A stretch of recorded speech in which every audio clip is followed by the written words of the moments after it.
Bitcoin is going to ascend into the depths of the traditional financial world because they can't live without it. And that is the part that makes people in the traditional world uncomfortable, but you can't stop the truth. But Bitcoin is even more important than your traditional alternative assets because it is ultimately going to eat into the store of value.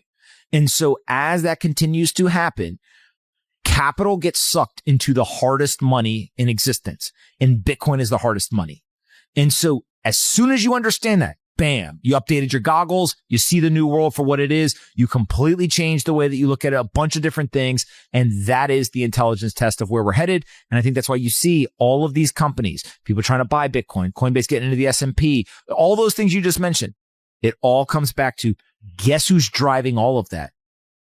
Bitcoiners. Why Bitcoin is surging right now and why it's just the beginning. Let's start with a powerful truth that most people overlook. Bitcoin is extremely sensitive to global liquidity. When central banks around the world inject money into the system, Bitcoin doesn't just react, it thrives. Right now, we're seeing exactly that. Global liquidity is exploding. China has aggressively slashed interest rates and injected nearly 1 trillion yuan into its economy, a clear sign of monetary panic. In the US, more subtle moves are happening. Policy shifts are quietly boosting dollar liquidity. The M2 money supply is rising. And guess what? Bitcoin is riding that liquidity wave. This isn't random. It's not hype. It's a mechanical relationship between liquidity and Bitcoin's price action, and it's happening in real time. So if you're trying to understand Bitcoin's next move, you need to watch what's happening behind the scenes in global finance. If you found this valuable, do these 3 quick things. It helps way more than you think. Smash that like button to let the algorithm know this content matters. Subscribe and turn on notifications so you never miss the next big shift in the crypto market. Drop your thoughts in the comments. I read every single one, and I'd love to hear what you think. We've got tons of videos on Bitcoin, crypto, and the digital asset space. Binge them all if you want to stay ahead of the curve. Thanks for watching. Let's get into it. Bitcoin is doing very well, mainly because Bitcoin is very sensitive to global liquidity, and global liquidity has been expanding. Not only did we see China panic and cut interest rates and print a little bit of money, 1 trillion yuan, but also we see in the United States that there are a number of things that the U.S. continues to inch closer to that would be increasing of global liquidity. On top of that, countries all around the world. So as M2 money supply, global liquidity is all increasing, Bitcoin nicely follows. And so I think that Bitcoin will continue to grind higher here. Second thing that Bitcoin's got is Bitcoin is watching all these public companies keep buying it. They are assaulting. Bitcoiners are assaulting Wall Street. How many public companies do we need buying Bitcoin for there to be buying pressure on Bitcoin? Obviously, we're getting closer and closer to that. Third thing that Bitcoin's got going for it is that Bitcoin in particular is now transcending itself into becoming the benchmark rate. I've been saying this for a long time. Everyone used to say their quote unquote risk-free rate is bonds. That is going to go away. The quote unquote risk-free rate is going to become Bitcoin.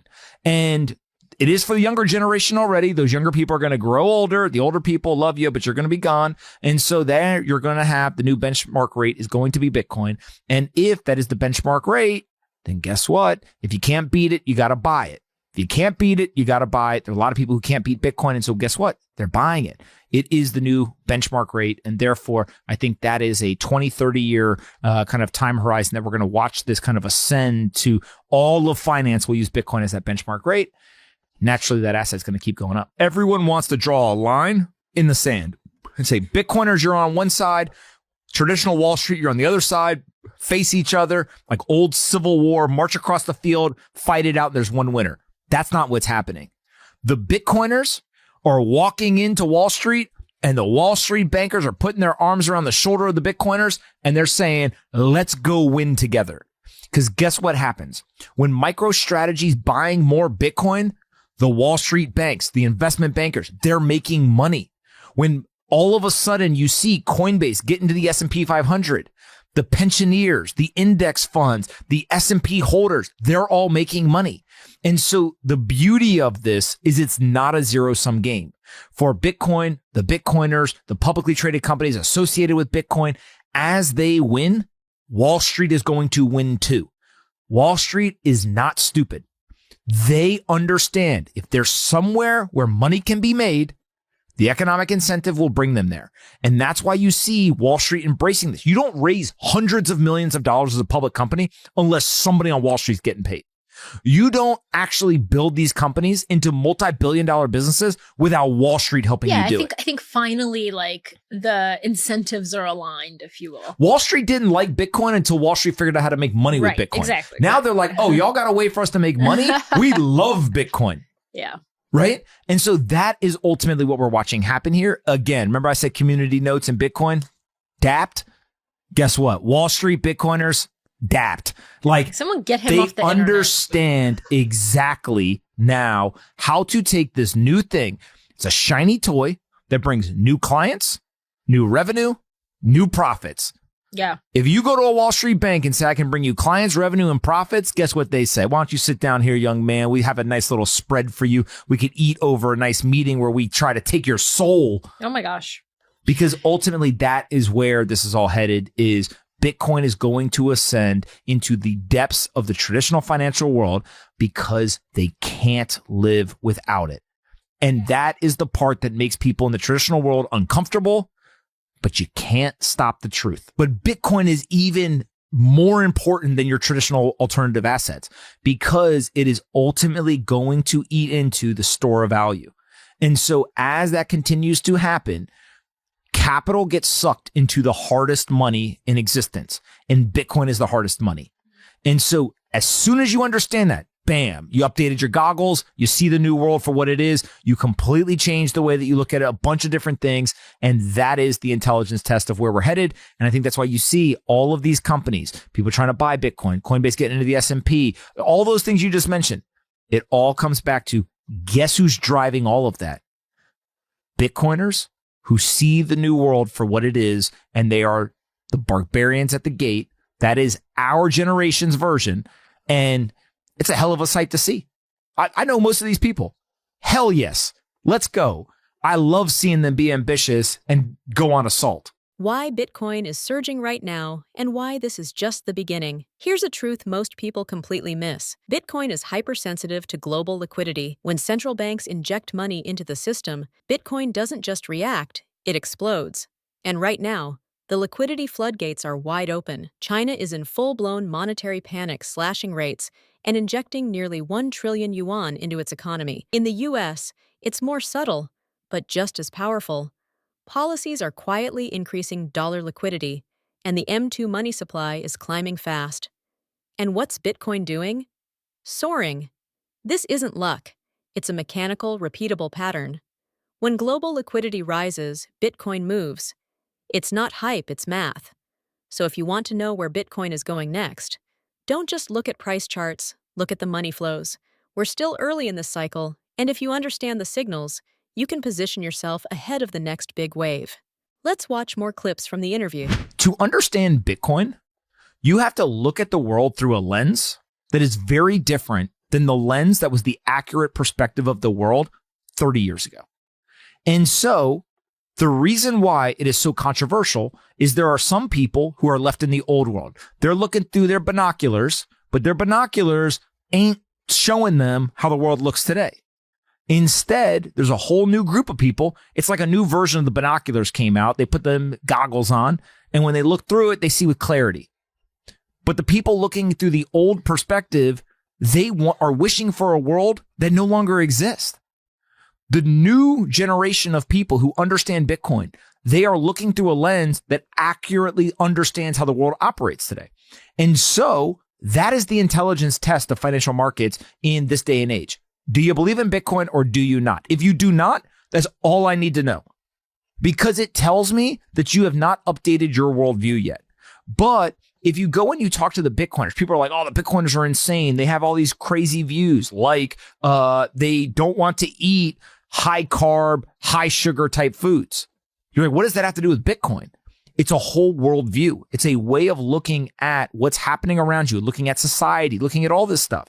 The ideas of decentralization, community notes on X and Bitcoin, dapped up. The same thing. It's decentralized intelligence. It's decentralized computing. It's the power of the crowd, right? Those ideas, one is all about information. The other is all about economic freedom. And so you go around and you look at this stuff. Well, imagine on the computing side, Bitcoin built a decentralized network, right? It's the strongest computer network in the world. Amazon, Google, all these companies, they're copying it. They're doing the best they can. They're building pops all around the world. They're trying the best they possibly can to go ahead and have a decentralized, even they all own it, but having that resilient infrastructure around the world.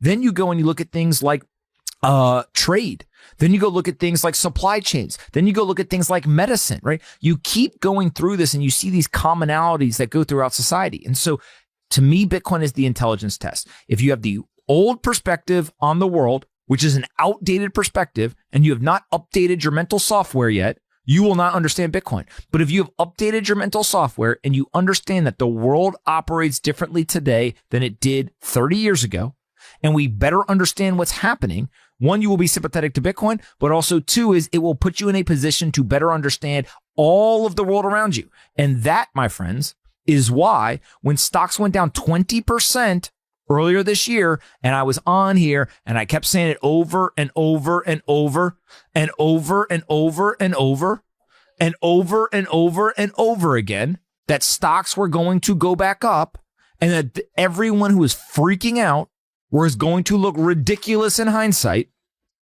Here's hindsight. They look ridiculous.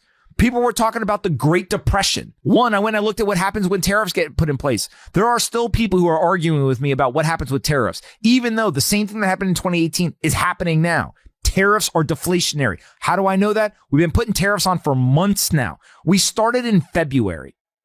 It is now May. Inflation has been crashing this entire time. People, oh, don't worry, inflation is going to come. No, it's not. Inflation is not coming.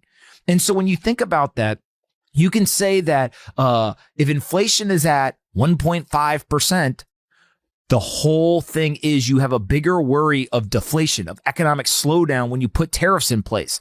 So yes, you start trying to be theoretical about individual product prices and stuff. That's not how it works. And so that was one big thing was I actually went and I did the work and I published it publicly. I went product by product by product and showed the prices, showed the chart changes, showed the inflation metrics, and people still were like, I don't believe you. That was one. Two, if you can turn around market sentiment with a couple of posts on social media, you ain't gonna have a real recession. And that was very obvious because there was multiple times on the way down where a single tweet, a single interview on television would all of a sudden, you would get these like relief rallies. And it was like the market wanted to go higher on news. Nothing fundamentally changed on the way down. Nothing fundamentally changed on these relief rallies other than words. If words can create a downturn, words can create an uptrend. And so naturally, it was just, this is all fear induced. And when the fear dissipates, which it will, enthusiasm will come back twice as hard. Pretty easy to see. How Pompliano got it right and what it means for Bitcoin. Now it's easy to forget now. But rewind to early 2024. Market sentiment was pure fear. Some analysts were even calling for a new Great Depression. But while the crowd panicked, Anthony Pompliano stayed calm and called for a rebound. Fast forward just a few months. Stocks bounced back, inflation cooled, and tariffs, ironically deflationary, just like they were in 2018. Pompliano's point? Don't blindly follow the narrative. Do the work. The best Bitcoiners, the ones who stay ahead, don't rely on headlines. They dig deep into macro data, study supply chains, and analyze historical patterns to build real conviction. This intellectual rigor is what sets the Bitcoin community apart. It's not just hype, it's research-driven conviction. If you're tired of surface-level takes and want real insight into markets, Bitcoin, and macro trends, you're in the right place. Like this video to support independent, research-backed content. Subscribe and turn on notifications so you never miss what's really moving the markets. Drop your thoughts below. We want to hear from people who think critically and see the bigger picture. And don't stop here. Check out the other videos on this channel for deep dives into Bitcoin, macroeconomics, and digital assets. If you're serious about staying ahead, those are must-watches. Thanks for being here. See you on next video.